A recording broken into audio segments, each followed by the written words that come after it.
So we had open spring football practice on Saturday, and Adam and I wrote a very long scoop out of that, which included a 45-minute scrimmage. We had that open practice. We had a Mac Brown press conference on Tuesday. That was today, on Zoom. We interviewed some players on Saturday after the scrimmage, after the open practice. We had pro day yesterday.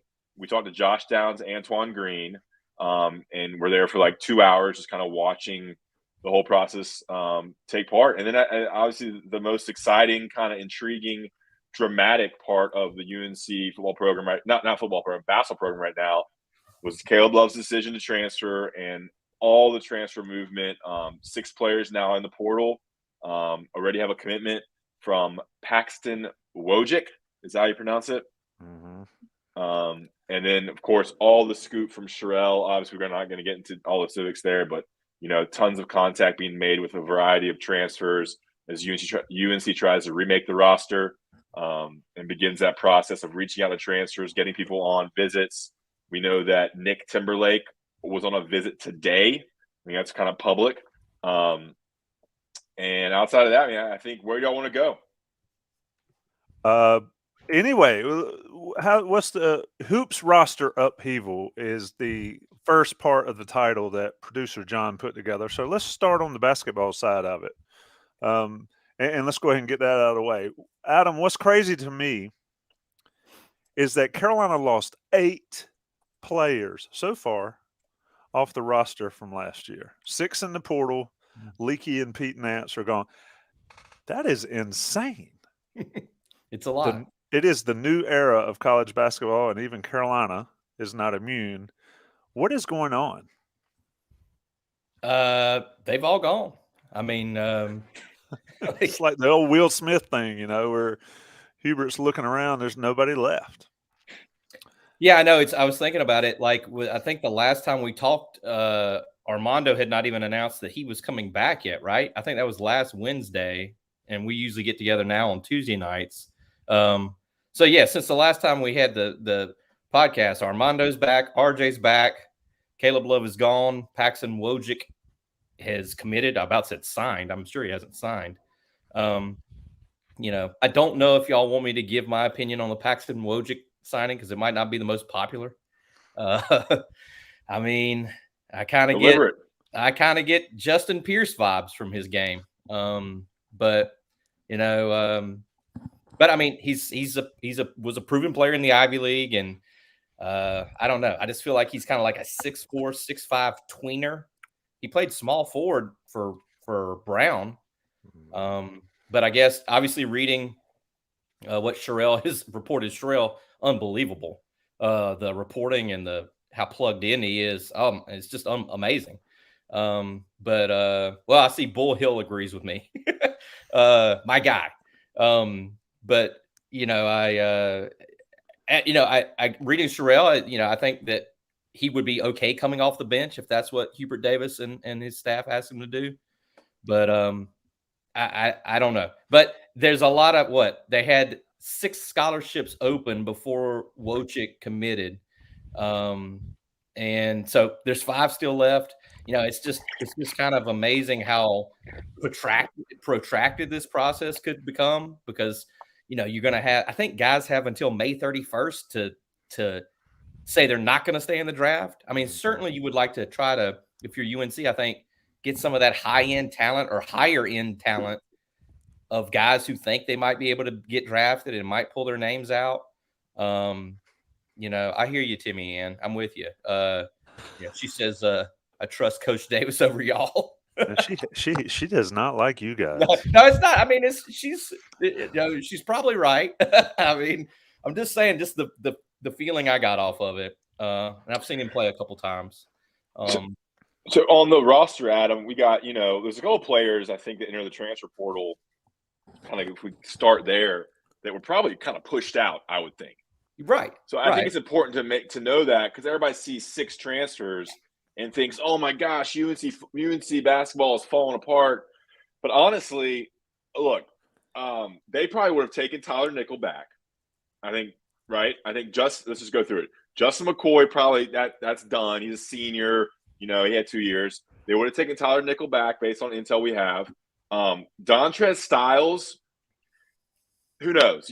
I'm sure they would have taken him back, but they probably maybe were honest with him about his role. And you kind of, after 2 seasons, you kind of know you probably know what he is based on practice. That's a question mark there. And then Puff Johnson, right? I think they would have taken Puff back. I would think he would be a plus to this roster. Okay. And then Will Shaver, I'm sure, dude, I've been saying this all along. Like, he wasn't going to play at all at Carolina. That's the vibes we got just from knowing him as a player and kind of seeing and understanding situation. So, he played in 3 games, I think 6 minutes, I think 2 points, 1 assist, and 1 rebound during his UNC career. Of course, got injured right before the Michigan game. And then Caleb Love was a parting of ways, I think, truly a mutual situation where, look, he's a dynamic player, but a lot of mixed feelings there. So, really, Puff, maybe Dontrez, Tyler Nickel. So you have 3 or 4 legit I'm kind of done with Carolina leaving, and you have 2 or 3 that it was UNC's decisions. That's important to know first as we move on. Yeah, and with Shaver too. Just a real quick, John. With Shaver too, he was the guy that his situation was the guy that prompted Hubert to tell us Ross a while back. I would never want to take a guy early again.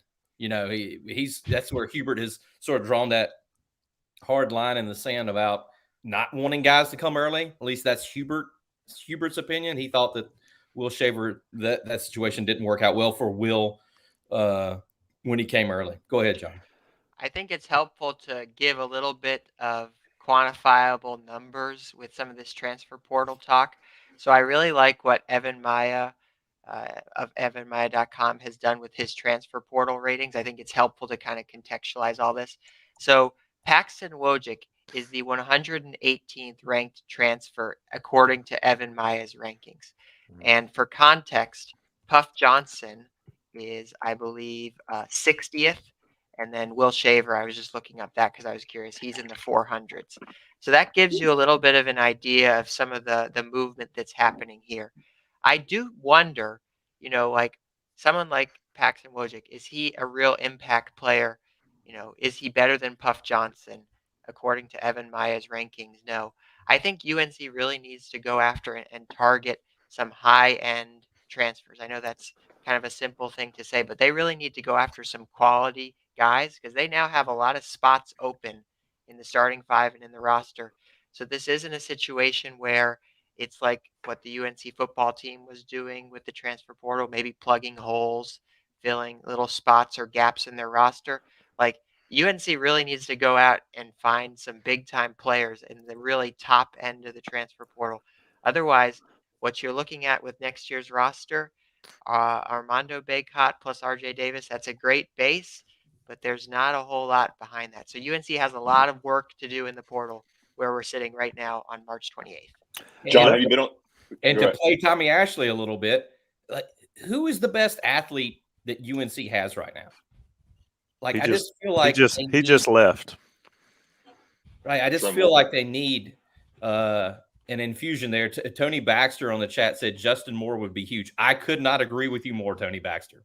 Let me make a comment about a couple things before I forget it. No, look, I am content sitting back. I did 3 shows yesterday, so I'm content just listening. But I want to throw this out there first. As far as coming early, Hubert said that about Will Shaver, and that was a mistake. That's relevant in the discussion about the reclasses as well, with Elliott Cadeau and Ian Jackson. So folks need to keep that in mind. I'm not saying that that's not going to happen or won't happen, but folks need to keep that mindset or that thought that Hubert has said in mind when talking about that. I don't know if they come or not. I'm of the opinion you've got 5 scholarships. You go find 5 of the biggest dogs you can in the transfer portal and strap it up. Y'all know how I roll on that. And NIL them to death until they come to Carolina. We don't want to see any nice fellas rolling around these parts of the Johnston County. So Carolina needs to make sure they handle that business. Anyway, John, I don't want you to give out Evan Maya's his premium information or whatever. But I'd be curious, is Caleb on that list yet? I actually I didn't think about that. Evan is a very nice guy. He appeared on your show, didn't he? He did, So and he was. Have you seen the GIF with the numbers and all going over people's minds? And that's what I felt like talking to him. He is everyone far should smarter than me. subscribe to his service. Caleb Love is 15th in his transfer Hey, portal ranking. give a good pump for that, John. What's his website and how do you subscribe to everything? It's evanmaya.com, and he has some really great statistics. He does a great job with the transfer portal rankings. The subscriptions, it's pretty cheap as well. So I guess, too, the point is, like, Caleb Love is 15th in that rankings. Are you going to be able to go out and find a guy who's 1 through 14 in those rankings? Like, can UNC really replace Caleb Love with someone better? I've been thinking about this a lot the last few, last 24 hours. I think another way to think about Caleb Love's departure, you sort of have three core tenets of last year's team. There was Armando Bacot, RJ Davis, and Caleb Love. And I think you guys can stop me if I'm saying something incorrect here. But as you said, Ross, it was a little bit of an amicable thing. Caleb Love and UNC deciding to depart. But keep in mind, of those three core players of the roster, which of those three is the best NBA prospect? Armando, RJ, or Caleb? Well, Caleb Love. It's Caleb Love.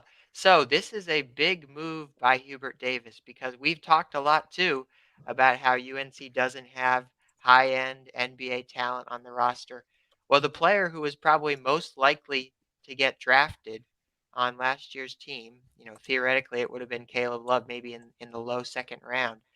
They just basically, he's now gone too. He's gone into the transfer portal. So I think that as well gives me pause about some of this. Like, Hubert's putting a lot of faith in his ability to make the roster work with Armando and RJ if he's going to be letting Caleb Love, his best NBA prospect, head towards the transfer portal. That's not a fully formed thought. I know I didn't do a very good job there, but it's just something I've been thinking about as it relates to Caleb Love's departure. One of the thoughts I've had about Caleb leaving, I've had a million thoughts about it because, I mean, we've watched his entire career. We've been there for the whole thing, through the highs and the lows. Is I just wonder, and there's no way to tell, but I was thinking about it yesterday. I just wonder how this season would have played out and how he specifically would have been viewed since he became the scapegoat for a lot of Carolina's issues because he was such a high volume shooter and such an inefficient player at times. He did have 11 20-point games, I believe, this season. But the shooting, he was the worst shooter on one of Carolina's worst shooting teams ever. I just wonder, and this was throwing Pete Nance and Leaky Black under the bus, I wonder what his season would have looked like if they had better shooting around him. If Leaky, God bless him, wasn't such an offensive liability. I know Leaky's percentages weren't that bad, but, I mean, he just was not a consistent threat by any means. People wanted him to shoot. People wanted Pete Nance to shoot. There's no way to tell that, what it would have looked like, but I just wonder, would the ball movement have been there more? Would the offense not have stagnated in some of those cases if they had just some better threats to have him run with? I wonder if he would still be at UNC right now. Think about it. Carolina basically played with three people that could shoot. I didn't say three good shooters, but three players that could shoot every time down court. Nobody guarded Leaky. You didn't have to worry about Bacot stepping out. So you had RJ, Caleb, and Pete Nance. So I'd argue that Carolina played the entire season last year with 2.5 shooters. That can't happen next year. It's going to be interesting to see what Hubert's offense looks like with a shooter at the three position. We've had Leaky Black as a starter for the last 3 years, and if you're paying attention to who UNC's going after in the portal, it's shooters, it's guards who are shooters, and it's small forwards who are shooters and are athletic who can score. John, move your mic a little bit closer to your mouth, by the way. I'm just going a little clearer there. John, I'm sure you're on the boards and everything, but UNC is going after high-level players now. I think the Wojcik commitment was like, look, he wants to come. He is an okay player. He's probably okay on the bench. He's a shooter. Maybe it works. Maybe he just becomes kind of a 10-minute, 5 to 10-minute type reserve, but they have 6 scholarships to fill. And, this is a good cultural fit. A guy that wants to be at Carolina, tough 4-year experienced player. So they probably took him knowing that you're not going to get 6 studs. There's only 5 starting spots, and 2 of them are already taken. So you're going to have to take some guys who can accept a bench role. I imagine that's kind of how the discussion went with Paxton Wojcik. But if you look at what Sherrell is dropping, he's dropping clues. A lot of it's under the shroud of mystery in this most recent thing, where a lot of subscribers were able to kind of break down who he was talking about, that avatar stuff. Just go on the boards and check it out. They're going after some high-level guys, I think, and now it's a matter of getting them on campus, recruiting them, and then going from there. It's as Sherrell laid out, it's going to be a kind of a long, lengthy, methodical process for UNC to fill this roster with the players they need. And I do think, and I'm sorry, I mean, I did start by bashing Paxton Wojcik a little bit. I do think that in UNC's case, you have R.J. Davis, who is a proven college guard, and you have Armando Bacot, who's the greatest rebounder in UNC school history and is going to be one of the greatest, and is already one of the greatest ACC rebounders. I mean, only guys like Ralph Sampson and Tim Duncan are ahead of him. So I do think, kind of like Drake May was with some of these guys who transferred into the football program, I think that when you have a proven lead guard, assuming they still want RJ to be the guy that runs the show, and Armando Bacot down low, I think those are 2 guys that are attractive for other guys to want to play with. And plus, they're famous too. I mean, Armando is famous, like he's everywhere. And the run that Carolina went on last season, Pete Nance talked about, watching those guys play, watching those guys play for it all. It makes an impact on people. And I do think that as we see whichever way this thing goes with the guys that they try to bring in through the portal, I think that, you can say we have 2 sort of centerpiece players that we can build this thing around in, a good little guy and a good big guy. Yeah, Somebody in the chat, somebody in the chat mentioned Severe Wheeler from Kentucky, who I believe entered the portal. No. That's R.J. Davis. It's just Kentucky version of R.J. Davis, He can't shoot. He's a terrible. And UNC has Trimble, who's another small guard. Yeah, I mean, he's Seth Trimble, but better. Like to Wheeler's credit, he cooked Carolina last year. He did. But yeah, those are very similar players. Carolina needs 6'4" to 6'8" guys that can shoot and dogs. They need more dogs. We need an IC graphic to put up every time somebody comes in, so like the TA dog stamp of approval. There's Tommy's name on Twitter and dogs. You're gonna get tons of hits. There's a video of some kid that my son is convinced is me from a previous life on YouTube talking about Georgia dogs, and so I need to have that. Anyway, I mean, here's what's interesting to me. It's March 28th. Carolina's got 5 open scholarships. The whole point of getting out of the NIT and getting rid of that was so they could get this ball rolling ahead of time. Well, it was never going to roll ahead faster because of the nature of the portal. There are going to be guys in the portal. The portal closes May 13th, I think. Is that right? Yeah, May 13th. That is 6 weeks from now. Nice. Mine's May 10th. Send me a birthday. Send me a present, Ross. I'm old. But this is going to go on for a long time. And one thing that cannot happen, and this is something Rel and Sean Moran and Joey talked about on the back half of our live last night, which shout out to the 1,200 people that were in there. They have to be careful not to take everybody first, right?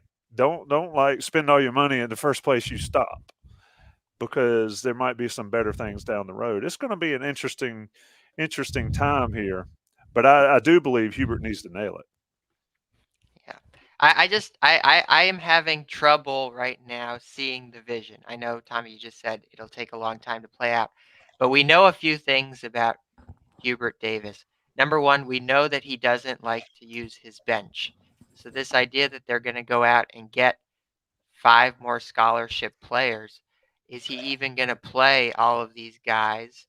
And then also, I want to read this quote that Ross tweeted out from Hubert Davis. It's very interesting to me. I think it says a lot. This is from Hubert Davis's interview with Jones Angel, I believe, Go Heels. Hubert Davis said, kids want to play, and they want to play right away, and they want to play a lot of minutes. You can't keep 13 scholarship guys happy in terms of minutes. The days of growth and progression every year is very rare. Kids want to play. They want to roll. So I think that we're seeing that play out all across the country. Many, many, many people have entered the transfer portal. But I also think some of this is self-inflicted on Hubert because he hasn't given players like Tyler Nickel a role because of how he's used his bench. So it's kind of just like all upside down for me.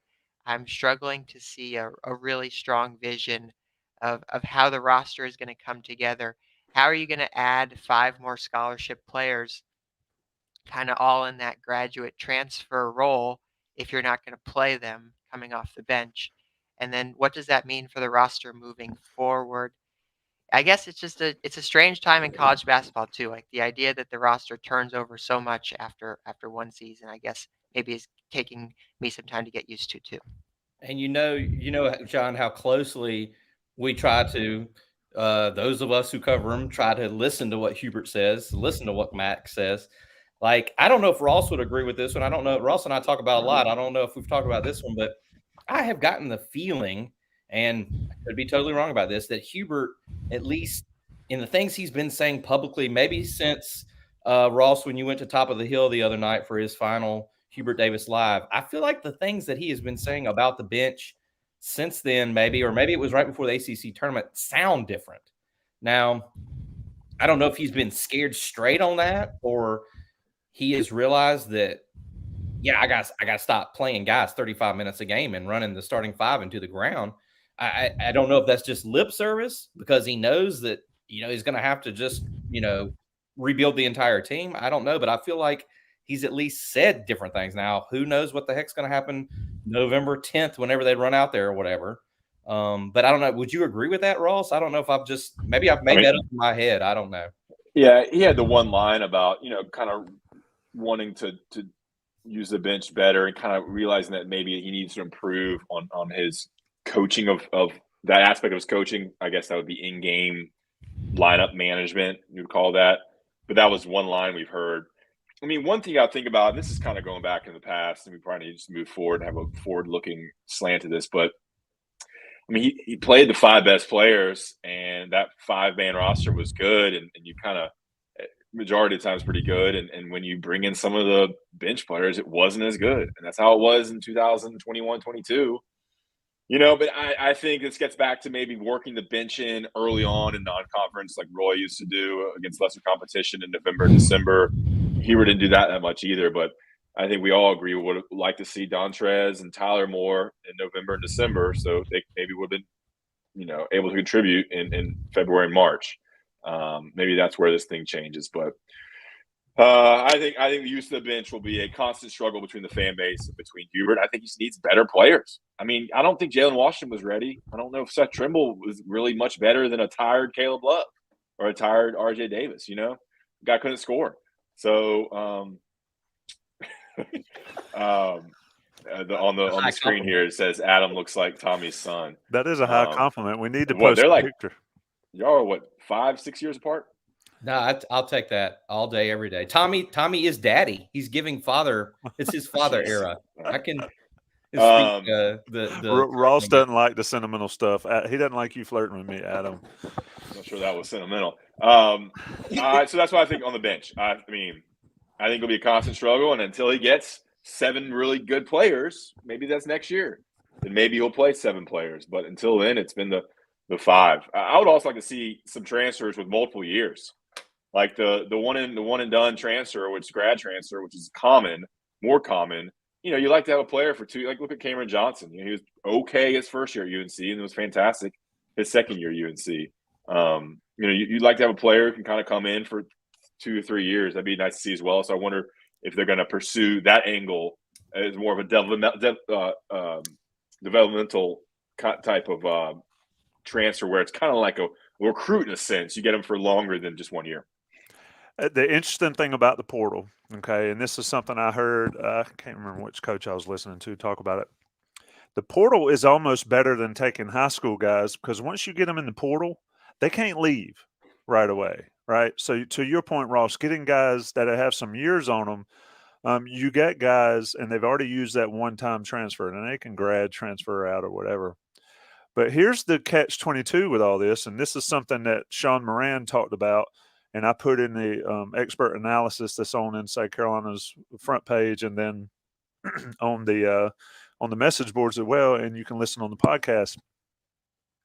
If you don't play the bench here, if you recruit portal guys and you don't play them, then what are they going to tell the next guys that come around that are possibilities? And the same thing, and that's why I think the Tyler Nickel transfer is the most concerning. I don't really look at, when you have a coaching change, I don't look at the former coaches, quote unquote, players leaving as that big a deal. It happens everywhere. But when you recruit a kid, you bring them in, and this is not bashing Hubert. This is talking about coaching in general. You bring a kid in, and you sell him whatever you sell him to get him in on the campus, whether he's a recruit, high school recruiter, or a portal guy. And then he leaves because he's unhappy and his role is not going to be what he was led to believe or thought it would be. Those guys talk. Those players talk. They all know each other. We talk about how Baycott knows everybody. He knows everybody, sure. They all do. And so you've got that issue. So Paxton Wojcik, sure, he comes in. He's cool with being a Carolina Tar Heel. He wants to play as much. He's got some feistiness in him, by the way.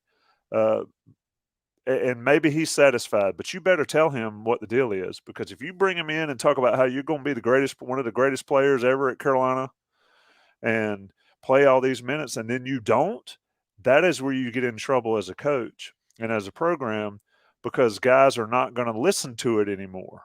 Hubert's talked about using the bench. You got to use it, because you can tell me it's raining outside, but if I go outside and get sunburned, I'm not going to believe you. Adam, go ahead. I was thinking about this through a lot of conversations, including John. John, I love you. You know that. Saying that it was an amicable parting with Caleb Love. I mean, do we know that it was amicable? What we have heard is that these were some difficult discussions. And we have, Sherelle has reported that the Caleb Love discussion with Hubert, the end of the season meeting that Roy would always point to. I mean, that's, you think about all the things that Hubert does that were like Roy. I can't tell you how many times Roy would point to, going back to Sean May and Raymond Felton, we'll have our end of the year discussion, and we'll sort it all out, and then we'll decide if these guys are going pro.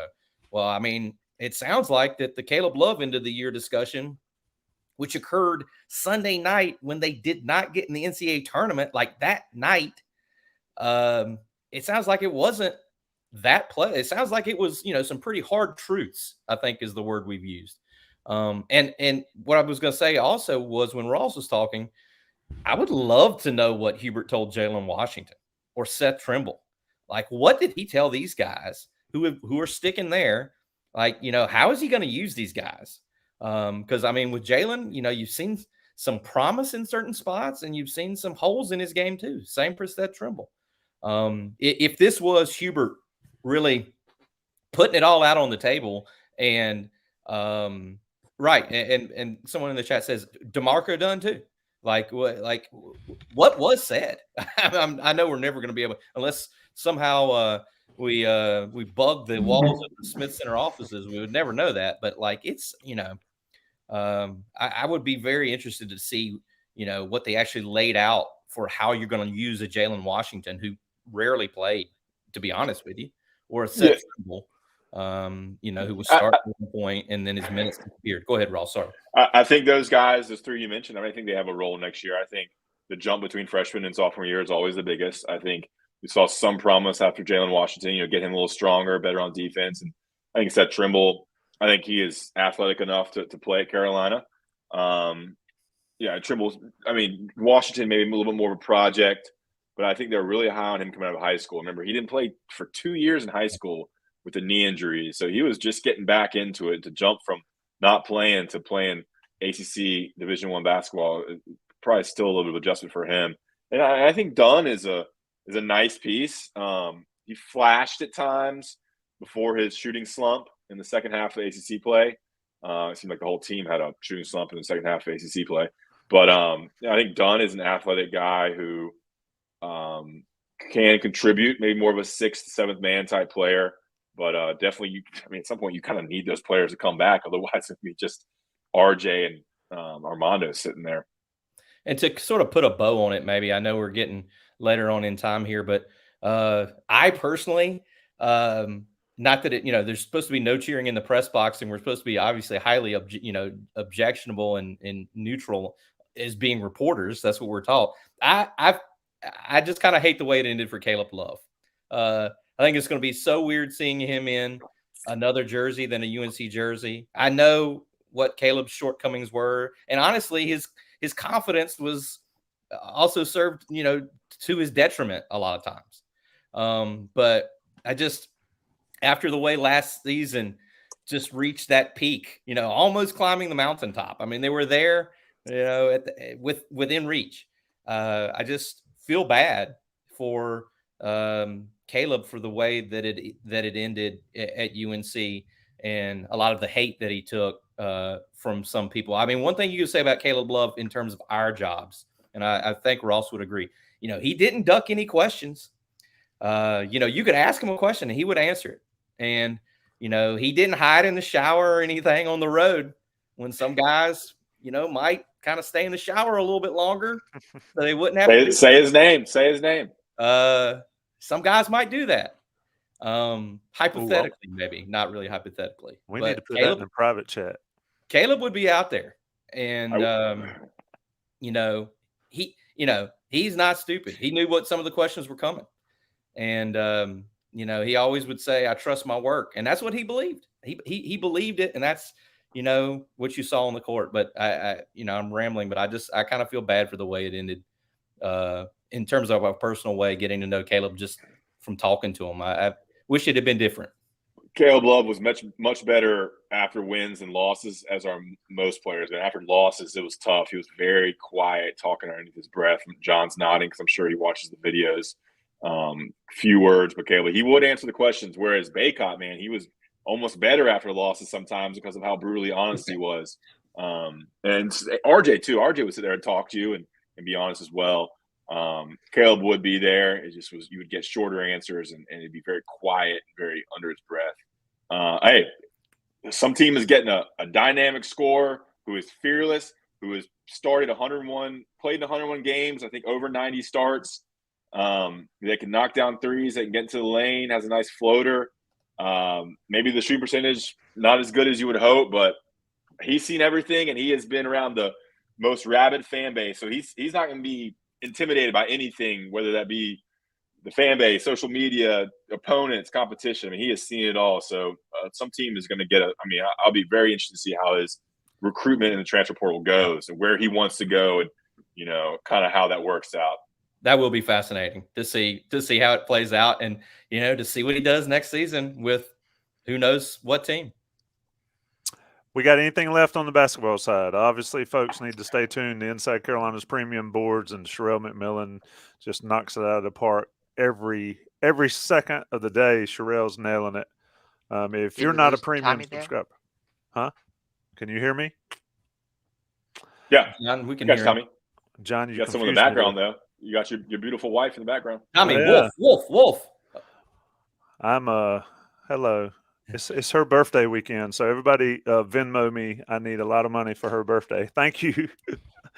It is one thing I want to say before we get off Caleb Love, and Sherelle said it last night, and we talked about it, is a lot of people want to talk about rip on kids, and there's one thing to rip the player and to rip the game, but it's another thing to rip the person, and folks need to be careful of doing that. And we've tried to be careful of doing that. Look, we've given them hell when they need to be given hell for their play on the court. But do not forget that those are young men trying to get by. They make a lot of money now, so it changes the game a little bit. But keep that in mind. And I agree with you guys. I'll be watching to see what happens with him and see where he winds up. It'll be difficult to see him in a different uniform. But then again, it might be exciting. It's certainly a better look for him and for North Carolina in the end. Check I out will all of never Terrell's work. forget, as long as I live, being in New Orleans at the Final Four last year. Obviously, Ross was there. A whole bunch of us were there. And I was in the stands. talking to those guys outside of the Carolina locker, it's such a massive place, the places where they have these Final Fours. Talking to those guys, Ross, I'm sure you remembered, outside of the UNC locker room, we're talking to Brady Manick. We're talking to Armando Bacot saying when he sprained his ankle against Duke, he just had to thug it out. We're talking to RJ Davis, talking to Caleb Love, talking to Brady Manick.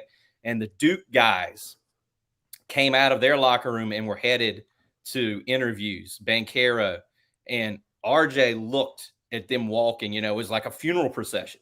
And Caleb looked at them walking. And I happened to be talking to Caleb, and I watched Caleb watch them walk, to wherever they had. I think they had media obligations. And, you're sitting there thinking about one of these greatest games that have ever been played. And Caleb looked at me because I had asked him something, and he goes, we heard everything. That's why I always say that Caleb says that. We heard everything that was said about us. And to do this, and he talked about doing it for Carolina basketball. It was a moving moment for me because, he saw those guys. Their season was over. Coach K's career was over. He had stuck that nail in the coffin. And, then they walked right in front of him, and he watched them go. And he's like, I just thought it was so telling when he said, we heard everything. That hadn't even been the question. We heard everything. And to do this, and he was talking about restoring Carolina to where it rightfully belonged in college basketball, which obviously was a huge talking point at this time last season when they were on that ride that they were on. But I'll never forget it. Yep. Remember those times. Caleb had a way with words sometimes, the way he phrased things. He said when they got into multiple fights underneath the basket this year. I was like, what's up with teams trying to fight y'all? He'd be like, he said, they must think we're sweet or something, sweet on them or something. I don't know. It was just, he had a different way of saying things. Maybe that St. Louis, Midwestern type thing, but he was great. Sorry. I have a quote. Need more dogs. Go ahead, John. He is a dog. Yeah, that's right. Oh, John's frozen. Yeah, it's John that went up. Let's go to the ad there. You want to go to the ad, Tommy? Yeah, there. Look, John is disappeared over there. I was wondering, I didn't know if he couldn't hear me. Y'all got me confused. Let's talk about Johnny T-Shirt and JohnnyT-Shirt.com. Why is Johnny T-Shirt important? Johnny T-Shirt's important because if you're a premium member, not only do you get Sherelle McMillan's scoop, you get Johnny T-Shirt discount. Can't beat it. Got all the stuff you want. I spent 4 hours at the baseball park today watching Carolina against Coastal and then the meltdown as well. And I could have used a sweatshirt from Johnny T-Shirt by the time that game was over because it got a little chilly watching the Heels in the longest game ever. But the point being, become a member of Inside Carolina Premium and use your discount at Johnny T-Shirt for whatever you need.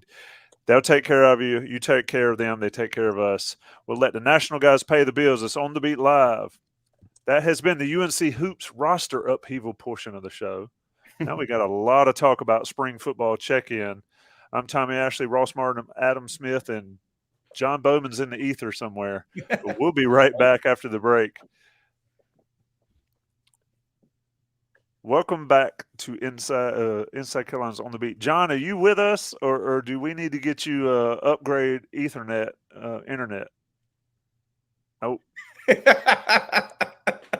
Not with us. Blow out the cartridge and put it back in, John. Yeah. Put some gas in it. I ain't got no gas in it. Adam Smith, I always come to you first now, so you need to lead the way. Carolina, let's work back on Carolina football. Pro Day. Mac met with you guys today. I totally forgot about that. Sorry, Mac. Don't forget the scrimmage too, Tommy. Yeah, so let's talk about Let's Go Saturday scrimmage. What'd you see? You had your yellow notebook out there. What was the most impressive you saw at scrimmage on Saturday? Was it Drake May throwing dimes, or was it something else? He did throw dimes. The thing, I don't know. When you said that about Drake, he continues to throw the ball to everyone. If you think about who we were writing down who caught passes, Kamari Morales caught passes. Kobe Paysour caught a touchdown pass. Tez Walker caught a touchdown pass. Max said today that he's picked up where he left off. I thought that I thought that it was kind of interesting. Ross and I were talking about it. They have John Copenhaver first up at tight end. I know they're going to use all 3 tight ends, but there's a new tight ends coach. And obviously Kamari Morales and Bryson Nesbitt are great players, super productive. I thought it was interesting that they got Copenhaver running with the ones right now. Granted, it's March. I know. I thought that was kind of an interesting thing. And, Elijah Green's still number 1 at running back. And, Kamen Rucker's first string at Jack, which is, not a position he's still kind of learning. I thought that was interesting, too, with sort of the fanfare that FSU transfer Amari Gaynor has had, who he looks like he's going to be a great player, honestly. I mean, he's just trying to figure it out on the fly, as Mac was talking today, that, he hasn't played that position, and it's a position he's trying to learn. But, I thought it was a lot of interesting stuff. I think there's still some issues on the offensive line. But I don't know, Ross, what were your thoughts? Yeah, I mean, I think one thing that stood out to me, it's so hard to glean stuff from these scrimmages, and especially from a practice. I guess you can glean more from a scrimmage than a practice. But I mean, I thought Tez Walker is going to be. I mean, he's the guy. He's exactly what you expected. He fit everything I expected. He's a tall receiver that Drake's can go to in the end zone. He's fast. He kind of fit the mold what we thought, and Drake went to him early and often. And we've seen that before in practices, I think, just on one-on-ones and stuff. So Tez Walker, he's going to be one of the top pass catchers for UNC. He looks like a deep threat, Ross, wouldn't you say? Looks like sort of the field stretcher that Antoine Green was. Yeah, he's the outside option, field stretcher, kind of the big target in the end zone. So I think him and Nate McCullen kind of step in for Downs and Antoine Green. But I think they have tons of depth. Today Mac Brown mentioned Christian Hamilton, and he wasn't too deep that we put together on Saturday's scoop. So they're going to have plenty of depth at wide receiver. I think a lot of people want to see Andre Green take the next step too. So it'll be interesting to see how he fits in as well. But those would be my takeaways. I mean, we can't jump all over the place here, but I asked Mac today about the running backs. I think the running back position is super intriguing heading to this year because you have so many different dynamics in the fold here. So you have Elijah Green, who was 5th on the depth chart last year, who finished the season as a starter. He's your number 1 guy right now, Elijah Green, the guy who we thought maybe would transfer after last year based on where he was. But he ended up finishing the year as number 1 guy. But then behind him, you have the 2 stud freshmen from last year. You have George Pettaway and Amari and Hampton, who we've both guys, I think everybody's been really excited about because they were top 100, top 150 guys, super big recruits. Then behind them, you have guys who have kind of proven it. Caleb Hood's injured, but he's done a lot of good stuff. Adam's putting the numbers here. And then you have Brish Brooks, who hasn't done too much in his career, flashed that NC State game in 2001, was injured last year, and he's back too. So you have 5 viable options at running back, plus you bring in Jordan Louis and as the freshman. I guess he'll arrive in June. Did not enroll early. And then, at some point, this is what Max said, at some point someone might transfer. Someone might transfer after spring practice. I mean, who knows? I would hope not. Yeah, I find it interesting that he mentioned Jordan Louis straight out with all that depth.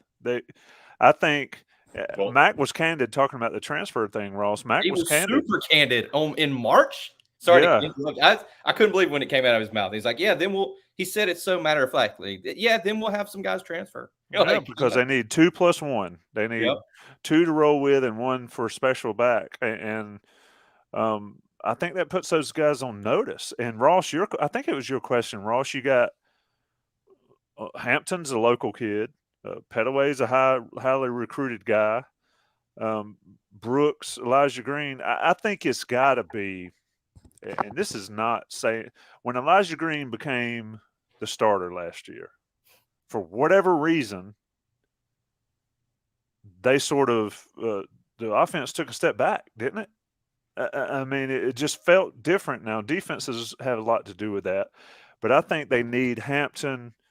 I thought Pettaway looked great in a couple plays of that scrimmage. I think he is a difference maker. I think Hampton can be a bull, but I think those 2 guys need to be the 2. I could be wrong. What do you think, Adam? No, I mean, you're not wrong at all. But and to the point you made about Elijah sort of taking the reins, that seems to be, in retrospect now, sort of the time of the year that some of these defenses in the ACC started figuring out what it took to slow down what was, the best offense in the ACC with Drake May leading it. Like Mac has talked to us about that, they got into that Georgia Tech game, that NC State game, they got into November, and teams had figured, defensive coordinators had figured Carolina out to a certain degree, had figured out what Longo liked to do and sort of what his tendencies were, and the adjustments that might not be made depending on what they presented. And I thought it was interesting that Max said today, I thought Ross got a lot of mileage out of that stuff he asked about the running backs. I thought it was interesting that he said that they played too many early, which is in contrast to what we're talking about with the bench in basketball, because they did. You remember they were putting guys in. Yeah, Ross and I would keep count. A lot of times they would play 4 running backs and a half. Now, granted, it might be just a couple of snaps for Petaway or something like that. But Max said he thought they played too many early on and never established a true guy. And then by the end of the season, Elijah Green was really the only guy that was playing. Hampton a few snaps, and Petaway, they might have even had him on. I don't know if they had it on special teams or not, but he played some afterthought.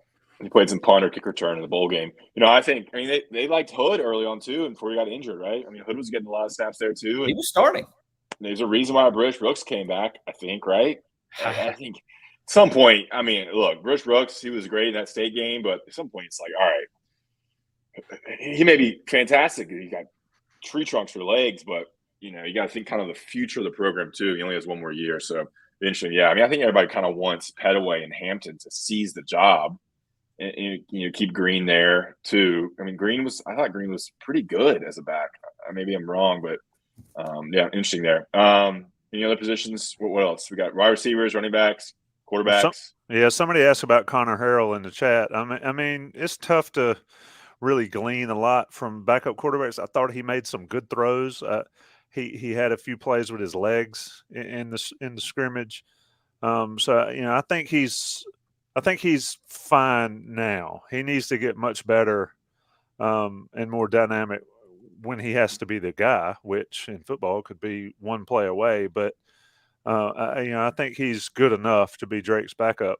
I'll tell you what I watched a lot, and I want to get y'all's take, and either one of y'all can start it. I watched the Oklahoma drill, for lack of a better term. It wasn't really Oklahoma drill, but I watched. They called it pass pro, I guess, down there at the end zone next to the football center. Yeah, it's the offensive lineman versus the defensive lineman, right? 1-on-1, right? Yep. Mono a mono. And I watched that straight up, and I think that is where this team gets better. That's where this team exceeds 9 wins. Who did y'all see there? I said it on the radio show Saturday watching. I thought Tamari Fox looked physically a lot better than I thought he would, coming off a year off and being injured a fair amount. But who else stood out there? Mac's always been high on Tamari Fox, and he was good 2 years ago. He was a starter, or at least a halftime starter. They split these guys out. He was great as a player before he missed last season. And he's an interior guy with a lot of pass rush ability, a high school wrestler. So that's just a kind of icing on the cake. You kind of forget about him, but he is going to play, 30, 40, 50 snaps on the defensive line and give Miles Murphy and Jabari Ritzie a break there, kind of in that power in / 3-tech spot. I thought Travis, there's a lot of questions about Travis Shaw. He looks 20, 30 pounds lighter, getting down to his weight. He looks kind of slimmer. His gut's not hanging out as much. And I saw him bull rush. I think it was a walk-on. I think it was the backup center, kind of bull rush him 10 yards back. I'm trying to think what else stood out to me from that. And that's about it. I don't know. You got to like Corey Gaynor coming back. We had the privilege of talking to him after the scrimmage. The first time we talked to him since his introductory press conference as a transfer. He is a huge get for UNC to come back, to snap to Drake, protect Drake, and add some leadership to that room. He is clearly the leader of that group now. So that's great there. And I'm interested to see what happens at tackle. I think Travion Green is your left tackle of the future. So when he gets healthy, he's got an upper body, hand. So I don't know I'm not sure exactly what he has. Upper body, which probably better in long term than lower body. I think he is your long term guy at left tackle. So that'd be interesting competition when he gets back. And I think Spencer Rowland's in it at right tackle. Ed Montilus and Jonathan Dorno will compete. And then Mac raved about Willie Lampkin. Yep. Who's is he left guard or right guard, Adam? Mac says he can play either guard spot or center. Yeah, he was out there in both, and he was with the ones on Saturday at one of the guard positions. It is funny, and Ross, you and I sat there, and Adam, you got him too on the transfer day or the introductory day. He is a happy-go-lucky dude. He is small for a college Division I guard, and he is nasty as a hornet on the line. And Mac talked about that, and he's going to play. He's going to play a lot. Oh, yeah. And what Mac said early on, and I think we'll see it a lot, is he's either going to play a lot or he's going to make somebody else be a lot better if they're going to play over him. And I think that's what helps. Yeah. Slagle's asking about Zach Rice. Okay. Well, one thing on Lampkin real quick. Oh, yeah. This is an example of a player who, look, he is loving this opportunity. He is hungry. He's like, look, man, I played Coastal Carolina. It's not it's a lesser. I mean, they have a great football program, but it's a lesser division. And he is just happy to be here and willing and eager. Nothing was ever handed to him. He wasn't a 5-star. He probably wasn't rated very high, if rated at all. And so, he's that kind of guy that you want that's going to fight for everything, is going to work hard. And yeah, I've had 2 interactions with him. He is super happy, friendly, great guy. Sorry, Adam, go ahead. No, it's no. Don't apologize. And I was going to say to our loyal listeners and readers here, you could turn Willie Lampkin into a little bit of a drinking game if you wanted to, because I think every time Mac Brown says something about Willie Lampkin, his history as a high school wrestler comes up. I mean, it's kind of a certainty. So if you want to do, everybody talks about, like, during the NBA draft when Jay Billis talks about wingspan, you're supposed to take a shot. I mean, I don't know how, we can workshop this. We've got about 5 months till the season starts, but keep your ear trained. If you hear Mac talking about Willie Lampkin, he's going to get into his high school wrestling career, which I think he was an unbeaten 48-0 or something. But what I was going to say about the offensive line is, I was kind of hinting at before, they've got William Barnes at left tackle right now, and I am not nearly tough enough to play college football. He didn't look great to me on Saturday. I don't know what you guys thought, but William Barnes at left tackle didn't look great. Certainly, I guess they think he can play out there. But as Ross said, I think there's some issues at the tackle spots. And I agree with Ross. We hadn't talked about this before. It sounds like Travion Green, who is a massive, massive human being. Let's see, they got him listed, I think, at 345 pounds and 6'7". I think that's who they want to be their left tackle. As producer John slides in. Travion Green looks like an NFL left tackle, those massive dudes who have the foot speed and everything, and the arm length, and just a massive size where they just put out, can get the defensive end on the butt there. Got to be available though, right? You got to be healthy. That's the best ability. Zach Rice, I posted on the boards about him. Look, he's a redshirt freshman. No, he's a redshirt freshman. He played 2 games last year. People expect him to come in and be a starter. Look, he's got 3 more years at UNC. He's got 4 years at UNC left. Like, you'll start seeing him be a slot as a starter maybe next year. He's a backup right now. He's playing guard, which I think he played tackle in high school, so it's a little position switch. The 5-stars always get the most attention. It's just like in basketball, just like in football. They're going to get the most criticism from fans, and they're going to be the hottest names on the boards. But you got to be patient with these offensive linemen. It takes 2 to 3 years to develop, and then hopefully by the time they're redshirt juniors, redshirt seniors, that's when they'll play. So I would be patient with Rice. I mean, I didn't play the game. I couldn't tell you how he looked in drills. I mean, it's hard to glean a lot from this unless you're Jason Staples. Yeah. Jason Staples can talk. I mean, he'll talk a bunch about it. I don't know how much of it is true or how much to believe, but he'll talk about it. Yeah, I love how y'all walked on and Jason and I started talking after Saturday. He for folks that like that stuff, Jason and I, and we'll get together and do a podcast at some point mid-spring. I guess it is mid-spring already, but definitely mid-spring after spring, to break down what Jason got out of Clyde Christensen and Mac Brown and Ted Monachino. I think one point about the offensive line for the guys that have been here more than a year, they've had 3 different sets of eyeballs looking at them, not including however many GAs they have working with them. And so if guys are not getting a lot of time and they've been in the program a while, you can't say, well, Coach Pittman, and I'm not talking about Sam Pittman. Obviously, he's not at Carolina. I'm just pulling that name. He doesn't like that guy, so he's not going to play him. You got all these guys getting a bunch of different looks from multiple people. So, a guy like Rice or a guy like Barnes or anybody, they have the opportunity to have multiple sets of eyes looking at them. And I mean, I don't know how other people would college coach, but if I'm a coach, I want to play the guys I think are going to help me win. Because I don't want to get fired. And so that's what we're looking at here. And to Ross's point, it's tough to glean a lot from spring because you got this. You have, does the offense look great and the defense stinks? Or has the defense really gotten better and the offense is, so you got all that stuff going on with this inter-squad or inter-squad scrimmages. So it'll be something to watch right on up to April 15th when they do whatever they're going to do spring game wise.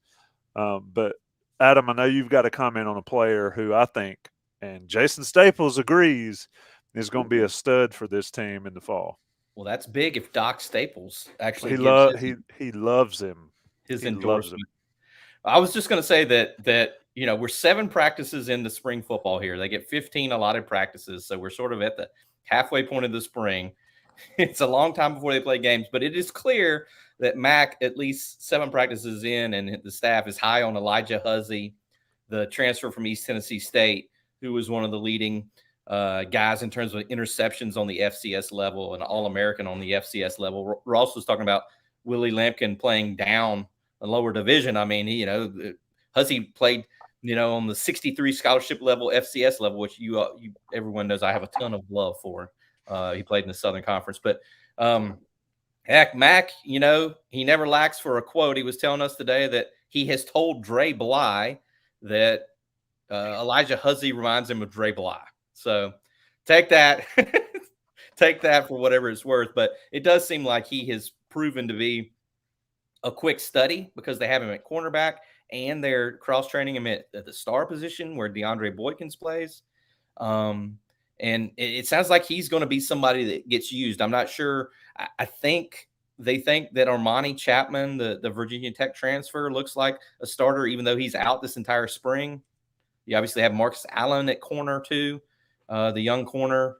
So I'm not sure if Huzzy is a starter. Maybe he is a starter. Maybe he just proves to be a guy you can't keep off the field. But they have been raving about Elijah Huzzy, his ball skills, his instincts. He has the type of things like that you just can't teach. And he might be a dog because, Mac has said that he has that chip on his shoulder where he wants to prove that he can play on, the ACC level.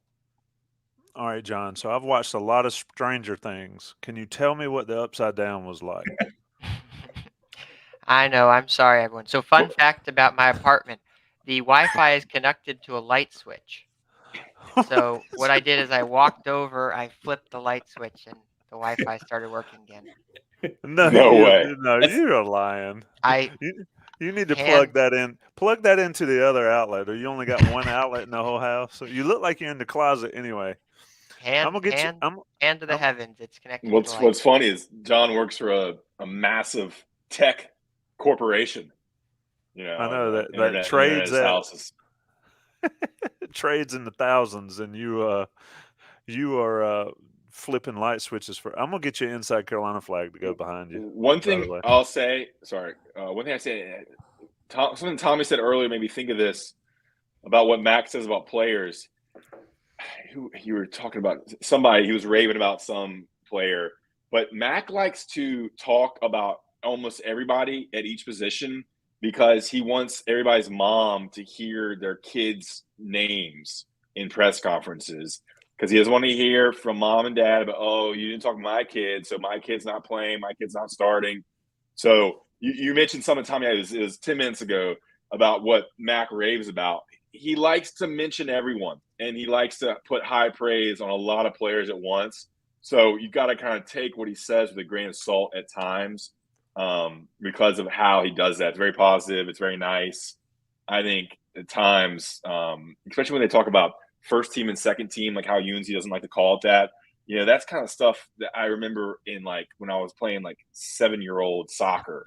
Like this is college, you operate with this is the big leagues. You can call someone second team or third team, I think.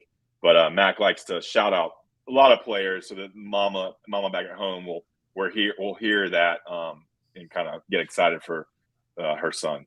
Ross, let me give you some life advice. I'm not that much older than you, but a little bit. You got to win the mamas. You win the mamas, you win everybody. So you got Mac understands that. And, oh yeah.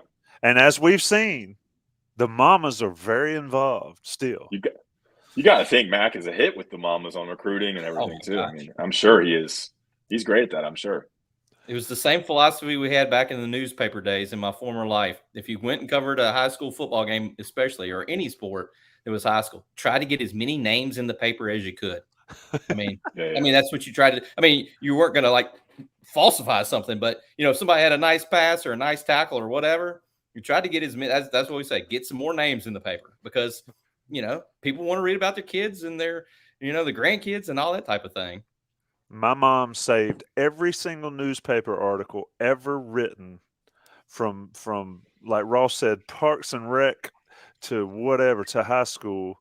And I have those in a box here where she clipped every time. And she had 3 boys. So, yeah, it matters. Mac understands how it works. And his job is to win games and win the mamas, I suppose. John, let's get out of here, man. It's 10:05. What you got, a stat or something from the other side?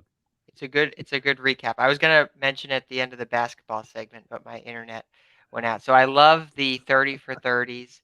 One of my favorites is the Pacers 30 for 30. And this applies to Caleb Love. I think it's a good way to cap his UNC career. In the documentary, Ahmad Rashad says, "There is a time to play and there is a time to win. What you do in winning time, that differentiates between just a regular player and a superstar." So what Caleb did in winning time, I think, differentiates him from a lot of other college basketball players. And that's a good way to differentiate too, whether you're talking about football or any sport, really. What you're doing in winning time, that makes the difference. So that's how I'll remember Caleb Love. He, how